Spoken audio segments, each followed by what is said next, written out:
Assalamualaikum warahmatullahi wabarakatuh. Nama saya Nabilga Fernanda dengan nomor BP 210109-2011 dari kelas MI 1A. Saya akan menjelaskan materi mengenai deadlock. Deadlock mungkin terjadi pada lingkungan multiprogramming, di mana sejumlah proses berkompetisi untuk sejumlah resource yang terbatas. Dalam hal ini, proses mungkin meminta beberapa resource. Jika resource tidak tersedia saat itu, maka proses harus menunggu, masuk ke wait state. Pada saat proses menunggu tidak pernah berubah state, karena resource yang diminta digunakan oleh proses yang menunggu lainnya. Situasi ini disebut dengan deadlock. Model sistem. Sebuah sistem terdiri dari sejumlah resource terbatas yang didistribusikan di antara proses yang saling berkompetisi. Resource dipartisi dalam beberapa tipe, masing-masing terdiri dari sejumlah identical instance. Proses harus meminta resource sebelum menggunakannya dan harus melepaskan resource setelah menggunakannya. Contohnya, pada sebuah proses mungkin meminta beberapa resource sesuai kebutuhan untuk menyelesaikan pekerjaannya. Sejumlah resource yang diminta mungkin tidak memenuhi jumlah resource total yang tersedia pada sistem. Sekumpulan proses dikatakan berada pada deadlock stage bila setiap proses menunggu event yang disebabkan oleh proses lain dalam kumpulan tersebut, yaitu event utama berupa resource acquisition dan resource release.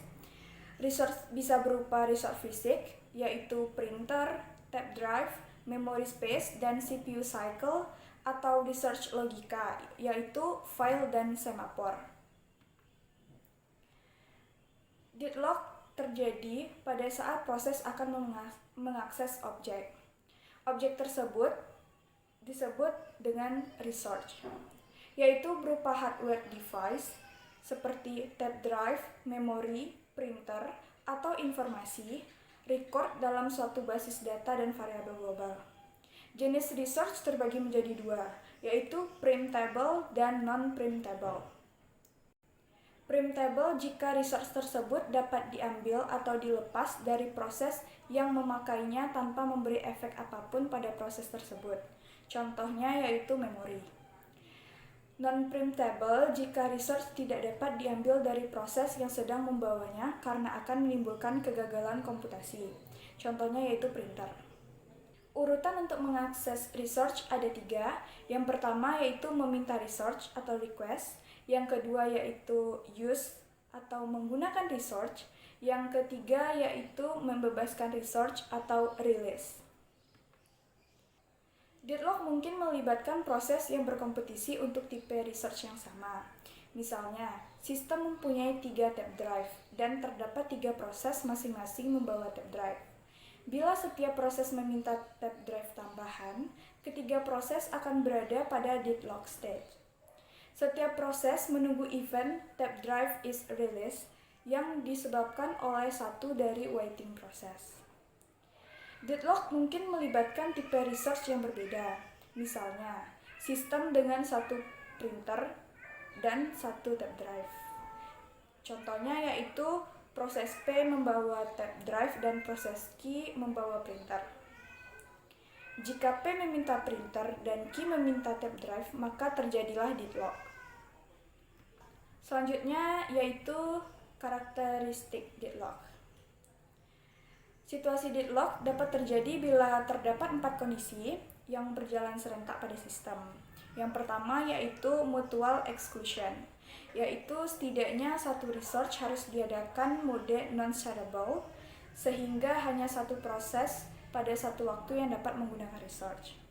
Setelah itu ada hold and wait, yaitu harus terdapat satu proses yang membawa setidaknya satu resource dan menunggu resource tambahan yang digunakan proses lain. Yang ketiga yaitu no preemption, yaitu resource tidak bersifat preemptive, sehingga resource dapat dilepas hanya oleh proses yang membawanya setelah proses menyelesaikan tes. Yang terakhir yaitu circular wait. Circular wait ini terdiri dari sekumpulan proses yang menunggu. Contohnya yaitu P0, P1, dan P seterusnya. Jika proses P0 menunggu research yang dibawa oleh P1, P1 menunggu research yang dibawa oleh P2, Pn dikurang 1 menunggu research yang dibawa Pn, dan Pn menunggu research yang dibawa oleh P0. Selanjutnya yaitu Research Allocation Graph atau RAG. RAG adalah graf berarah yang digunakan untuk menggambarkan deadlock lebih presisi. RAG terdiri dari himpunan vertex dan edge. Himpunan vertex V dibagi menjadi dua tipe, yaitu yang pertama P, dapat berupa P1, P2, dan P seterusnya, yang merupakan himpunan semua proses dalam sistem. Yang kedua yaitu R, dapat berupa R1, R2, Rn, yang merupakan himpunan tipe research dalam sistem. Himpunan edge dikelompokkan menjadi dua tipe. Yang pertama yaitu request edge, yaitu menghubungkan proses PI dengan research RJ dengan proses PI meminta RJ dan proses PI sedang menunggu RJ. Yang kedua yaitu assignment edge, berfungsi untuk menghubungkan research RJ dengan proses PI dengan anggota RJ sedang di bawah proses PI. Berikut merupakan contoh dari RAG. Pada RAG ini terdapat himpunan P, R, dan E dengan anggota research yaitu satu anggota research R1, dua anggota research R2, satu anggota research R3, tiga anggota research R4. Di mana status prosesnya yaitu proses P1 membawa satu anggota R2 dan menunggu mendapatkan satu anggota R1.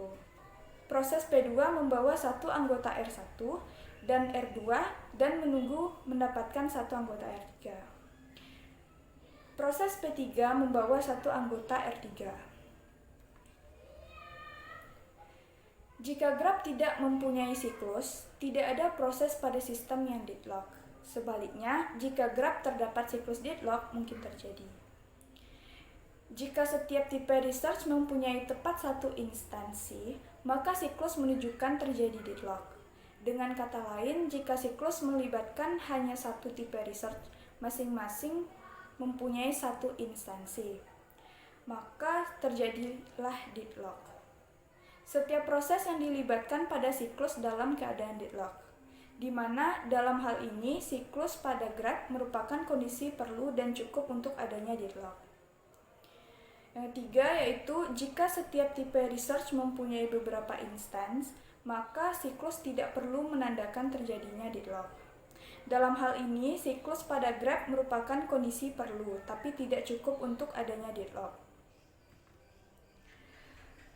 Berikut merupakan contoh RAG dengan deadlock.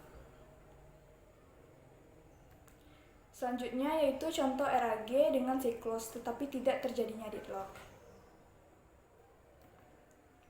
Selanjutnya metode pengendalian deadlock, yaitu mengadopsi metode di bawah ini. Di antaranya yang pertama yaitu menggunakan suatu protokol untuk meyakinkan bahwa sistem tidak akan pernah mengalami deadlock.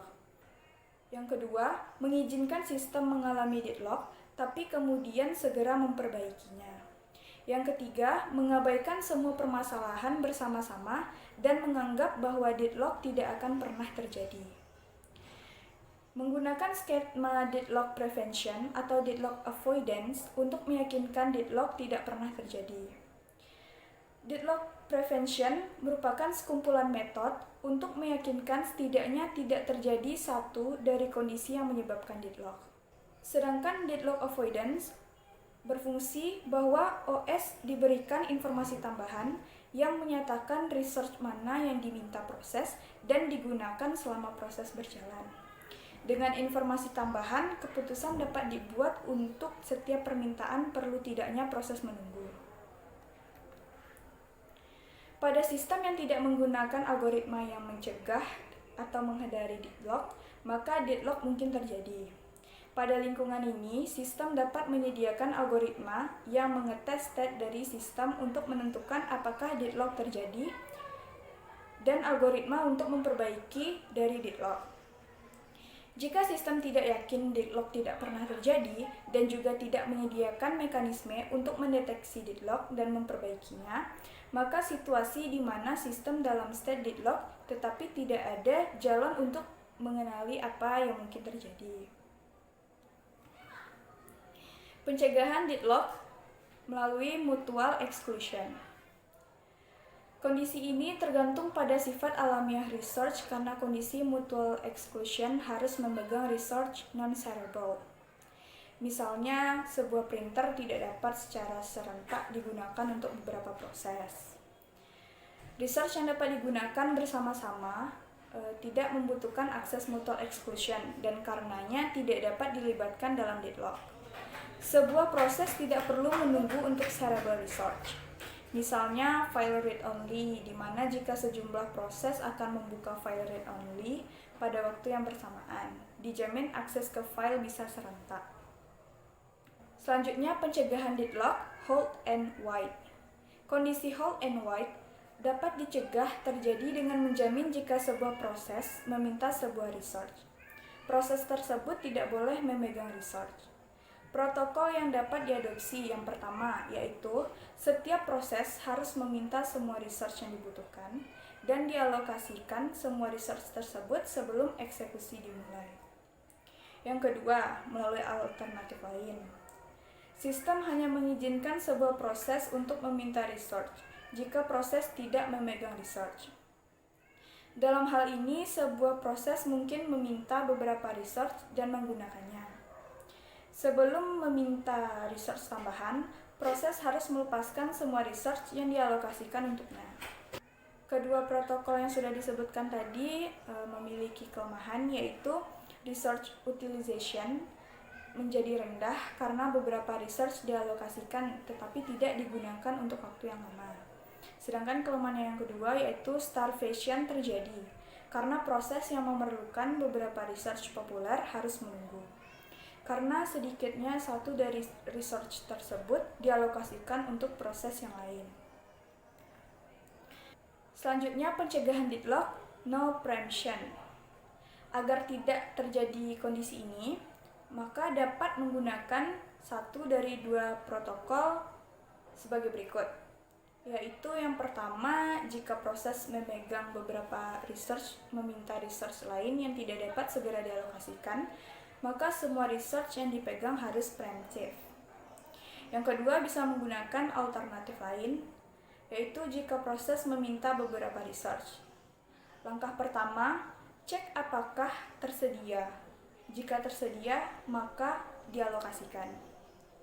Yang langkah kedua, yaitu jika tidak tersedia, cek apakah research tersebut dialokasikan untuk beberapa proses lain yang menunggu research tambahan. Jika iya, preemptifkan research dari proses yang menunggu dan mengalokasikan untuk proses yang meminta.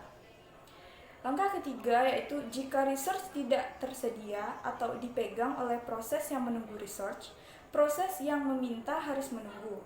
Sementara menunggu, beberapa research dipreemptifkan, tetapi hanya jika proses lain memintanya. Selanjutnya, pencegahan deadlock circular wait. Satu metode untuk meyakinkan kondisi ini tidak pernah terjadi adalah dengan melakukan total ordering. Untuk semua tipe research dan proses yang meminta research harus menaikkan order. Setiap tipe research ditandai sebuah angka integer unik yang membandingkan dua research dan menentukan satu research mempunyai urutan terdahulu. Contohnya, yaitu tipe research terdiri dari tab drive, disk drive, dan printer, maka order didefinisikan sebagai berikut, yaitu F tab drive sama dengan 1, F disk drive sama dengan 5, F printer sama dengan 12. Protokol yang digunakan untuk pencegahan deadlock melalui circular wait yaitu setiap proses dapat meminta research hanya dengan menaikkan order. Sebuah proses menginisialisasi permintaan, misalnya RI, maka proses dapat meminta research RJ jika dan hanya jika FRJ besar dari FRI. Yang kedua, bisa menggunakan alternatif lain, Permintaan dari proses untuk suatu tipe research RJ dipenuhi jika dan hanya jika proses melepas research RI, sehingga FRI besar sama dengan FRJ. Baiklah, mungkin cukup sekian presentasi dari saya. Apabila ada kesalahan, mohon dimaafkan. Assalamualaikum warahmatullahi wabarakatuh.